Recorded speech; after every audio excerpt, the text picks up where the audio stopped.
araw ay babalik tayo sa Divisoria. At dito naman tayo titingin ng mga Christmas decors.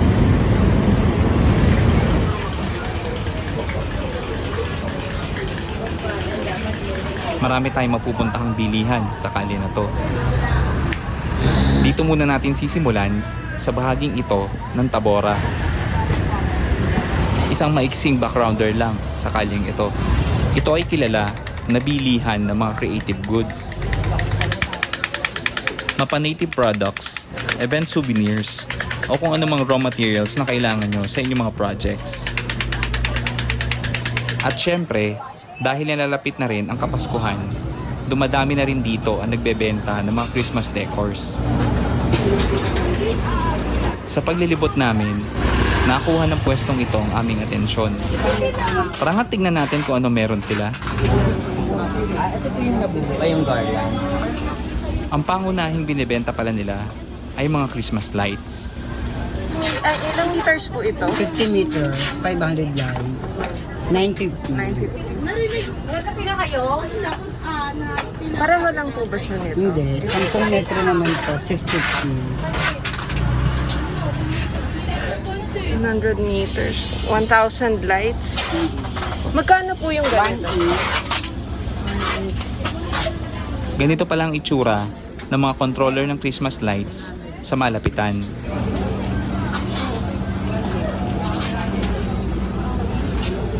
Magtanong din tayo ng iba pa nilang mga pailaw.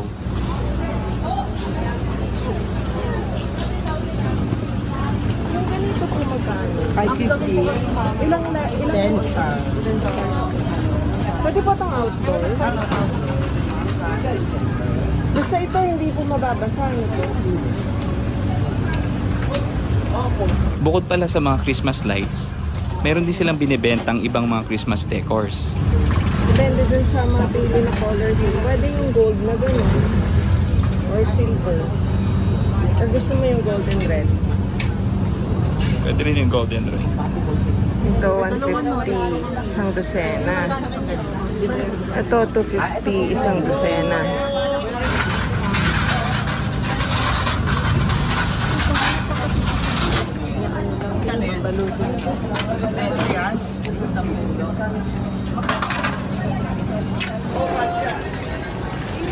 Tara at suyurin pa natin ang kalye ng Tabora.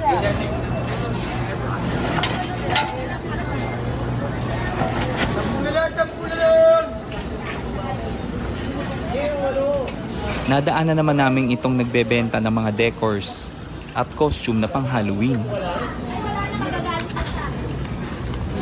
Saktong-sakto to para sa makiki-trick or treat at sa mga aaten ng Halloween parties.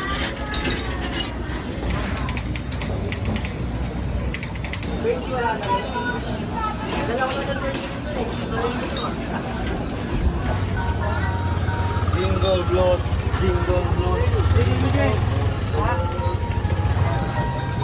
Ngayon ay balik naman tayo sa paghahanap ng Christmas decors.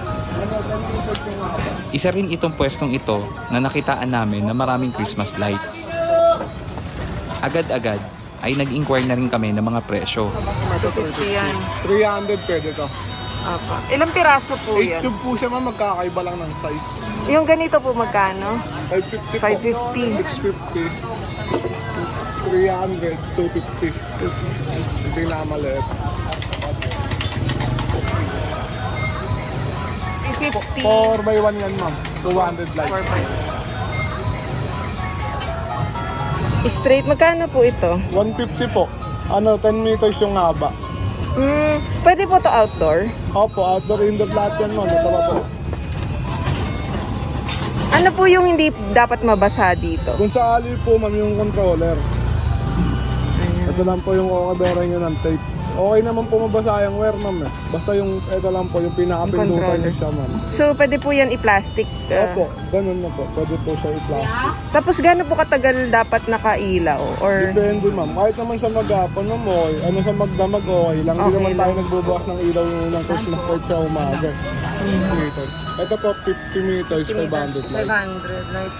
850. 850 po. Yung sumunod po na 1,000 lights ma'am, 1,950. 1950.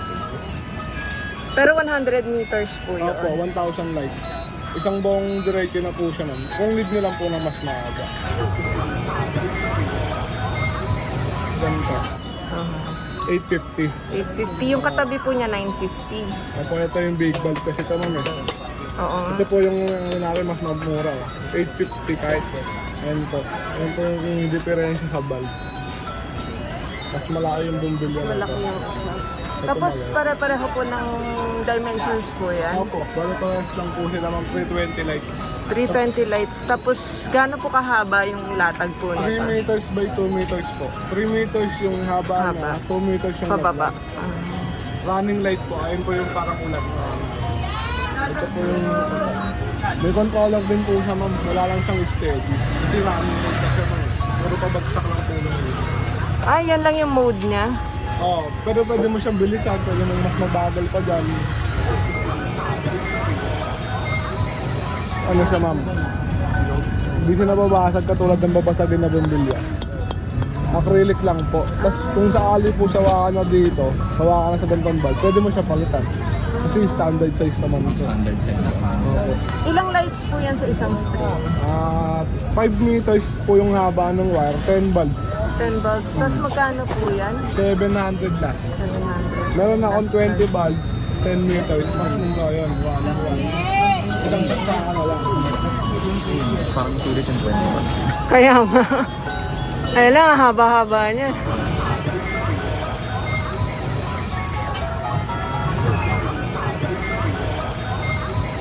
Kasi kasama kasi yung mga ano nga, boss. Mga hindi ka berries. masyadong Snow, magdamag. tsaka, Ito po mas mura, 750. Yung sumunod po, 900. 850. Yung sumunod po, 900. Yung puti po Puti magkano? namin, ma'am, ayan, yung ganyan kasi 650.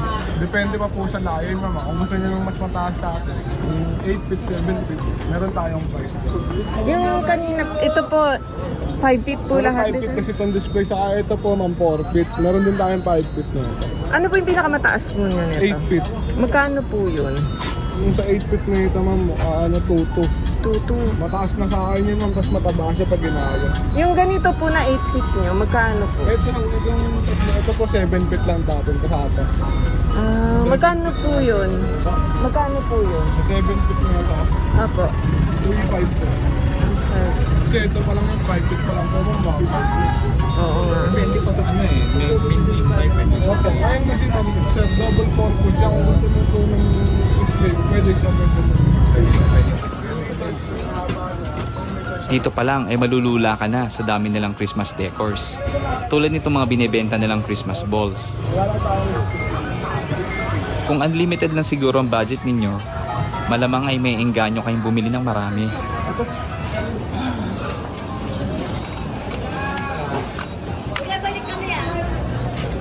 Sa dami ng nakapwesto sa kali ng Tabora, ay minsan na hindi nyo napapansin yung mga tindahan dito ng mga craft supplies.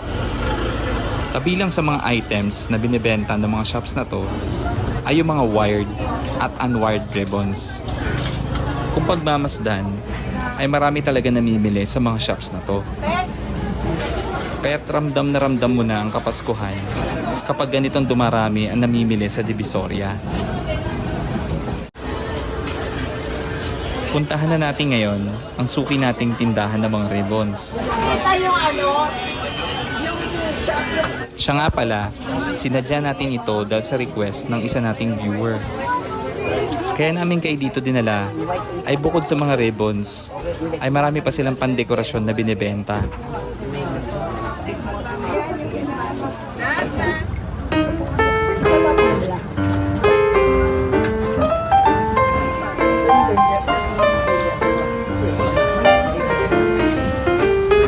So 420.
Tignan naman natin ngayon yung iba pa nilang mga binibenta.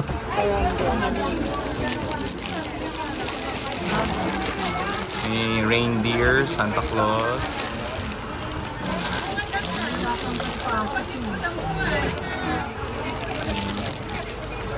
Ang malaki 30 eh.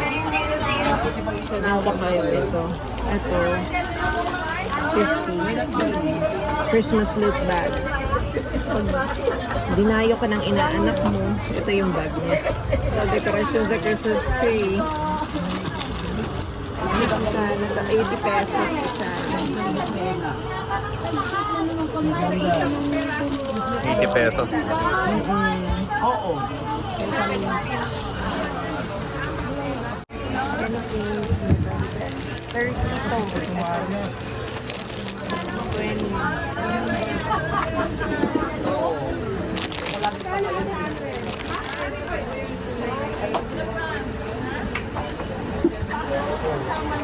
Kanina. Ayan, maganda! Off-white na lang ni.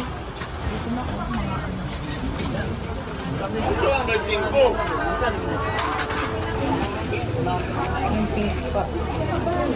Parang ko dito kaya ano. Mag.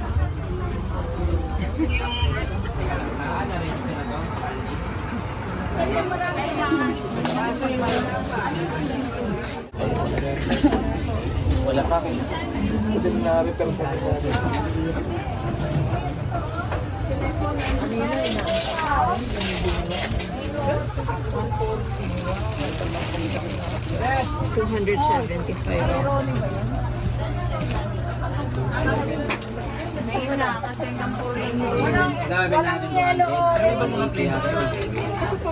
Samot-saring raw materials ang kanilang mga binibenta na siguradong aakma sa mga pangangailangan ninyo. Ayaw nga pala, binigyan nga pala ako ng customer. Mami!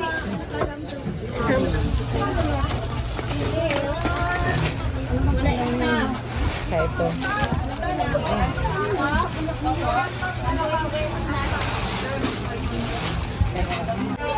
Kasama sa pamimili dito ay bibigyan nila kayo ng pass na iaabot naman ninyo sa guard bago kayo lumabas ng tindahan.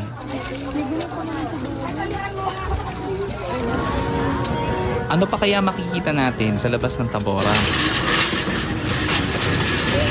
Banda rito sa may kanto ng Tabora at M. De Santos Street ay may mga nagtitinda ng mga party decors.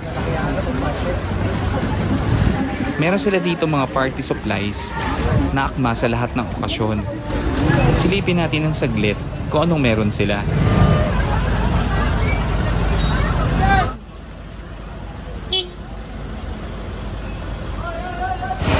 Mula dito sa pwesto ng mga party supplies ay kapansin-pansin itong tindahan ng Christmas tree.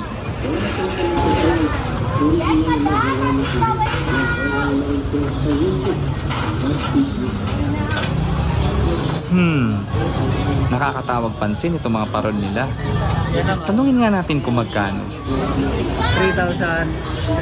Tapos yung maliit, 2,000. Yung 3,000. Isang dosena. 200 sa dosena. Hanggang 180 daw. 180. Ang ganda ng puti, oh. Ganda ng ganda ng quality niya. Dito naman sa isang side ng shop, binubuo ni Kuya itong Christmas tree.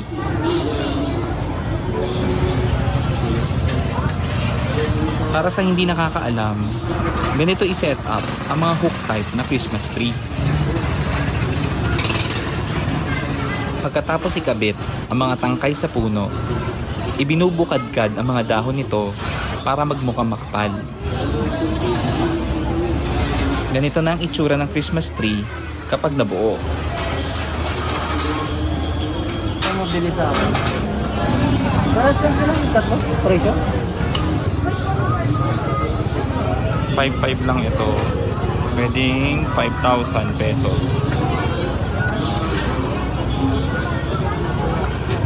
Dahon nila. Medyo sad hanggang dulo. Kasi dito, mix yung ano niya, yung material. May acrylic. Tapos meron siya nito, yung parang ano, ginagamit sa garland. Kaya ano, pag tinignan mo siya, para siyang ano, punong-puno. Ito naman yung parang frosted tips. Maganda rin ito. Parang yun sa'yo, ginagawa nila na ang mayabong pa yung ilalim. Kaya akyat po. Pinaakyat Pag iba po kasi lalagay pa ng regalo sa ilalim.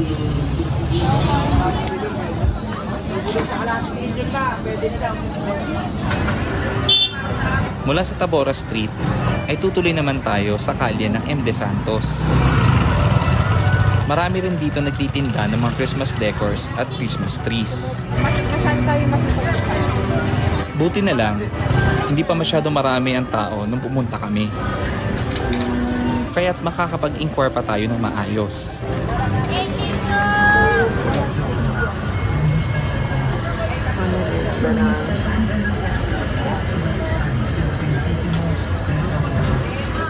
Hindi na kami masyadong lumayo dahil sa tabi namin ay marami na nagtitinda ng mga Christmas tree at garlands. Pwede po sa 500. Pwede sa 5. Eh, ilang piraso po yung wholesale? 6 po. Mataas po. Pero pag per piraso po, 600 po tapat. 600. Gano'n po kahaba ito? 9 feet. Magtanong naman tayo kung magkano mga Christmas tree sa pwestong ito. Feet 4-5. Ito pong Mga washable naman yun. 3.8 ito. Bawas po. 8 feet. Ano po yung pinakamaliit nyo nito? 4 feet. Magkano po yun?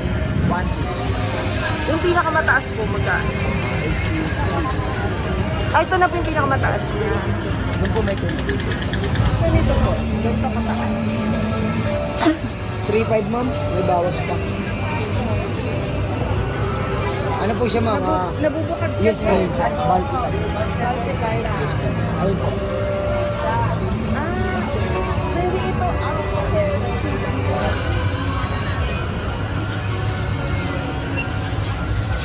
4.8 and 10 feet. Tapos may bawas pa yun. Nakakalula ang dami ng Christmas tree, no? Tara at lumibot pa tayo dito sa Divisoria.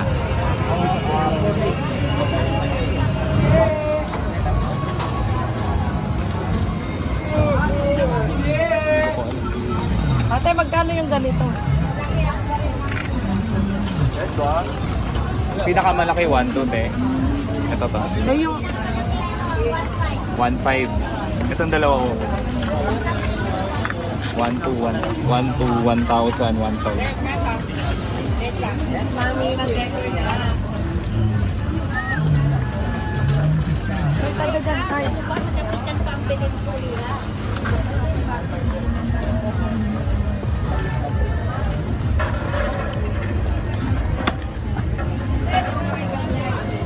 Tutungo naman tayo ngayon sa isang sikat na lugar dito sa Divisoria. Dito tayo sa kalye ng Santa Elena, dadaan. May daan dito papunta sa likod ng 168 Shopping Mall. Dahil sa pagdami ng mga tao, nagkakaroon na rin ng siksikan. Kaya nakakabagal na rin sa paglalakad. Pero sa totoo lang, walang-wala pa to sa totoong dagsa ng mga tao sa Divisoria. Lalong-lalo na pag weekends.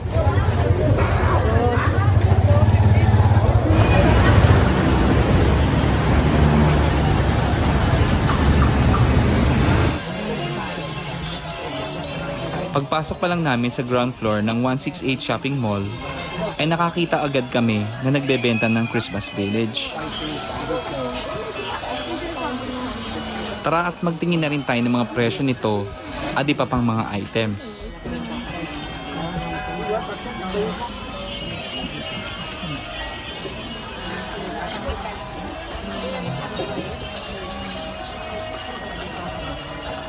Minsan kasi hindi nakita. Ano ang mga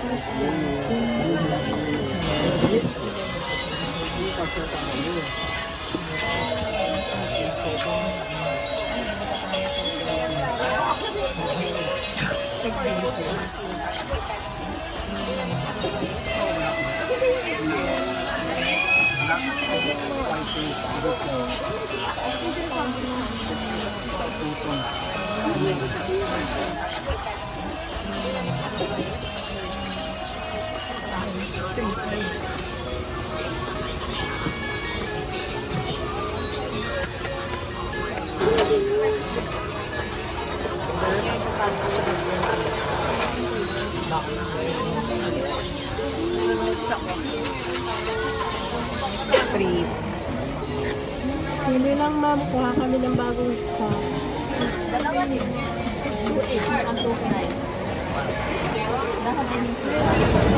Umakyat naman tayo sa second floor.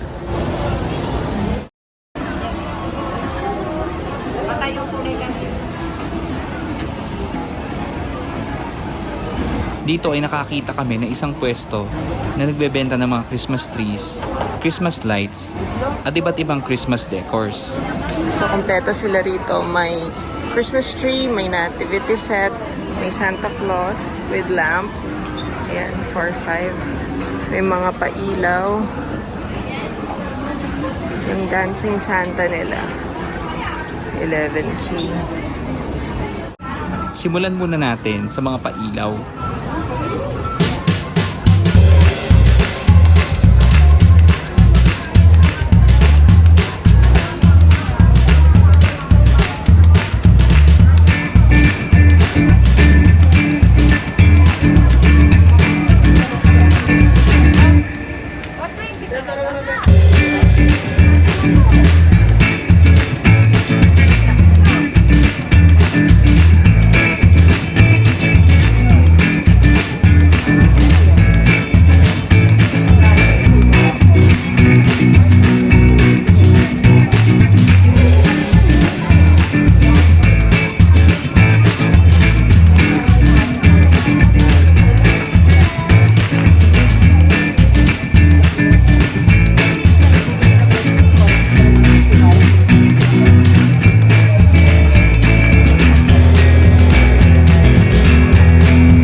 Busog na ba mga mata ninyo? O eto pa.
today, pero surprising, hindi ganun kasiksik pa ang Divisoria.